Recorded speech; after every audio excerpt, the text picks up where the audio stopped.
જંબુસર તાલુકાના પ્રગતિશીલ વિકાસ કાર્યોની સમીક્ષાના ભાગરૂપે જંબુસરના ધારાસભ્ય ડી.કે. સ્વામીએ ડોલિયા બ્રિજની સ્થળ મુલાકાત લીધી હતી. આ મુલાકાત દરમિયાન તેમણે બ્રિજની ચાલી રહેલી કામગીરીનું નિરીક્ષણ કર્યું. ધારાસભ્ય શ્રી સ્વામીએ જણાવ્યું હતું કે ડોલિયા બ્રિજનું કામ પૂર્ણતાના આરે ચાલી રહ્યું છે, જે જંબુસરની જનતા માટે એક મોટી રાહતરૂપ સાબિત થશે. તેમણે ઉમેર્યું કે હાલમાં બ્રિજના માત્ર 4 સ્લેબનું કામ બાકી છે અને આ કામ ટૂંક સમયમાં જ પૂર્ણ થઈ જશે.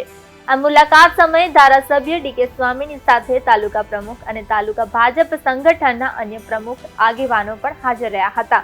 ડોલિયા બ્રિજનું કામ ઝડપથી પૂરું થતા સ્થાનિક લોકોને અવરજવર માટે મોટી સુવિધા પ્રાપ્ત થશે.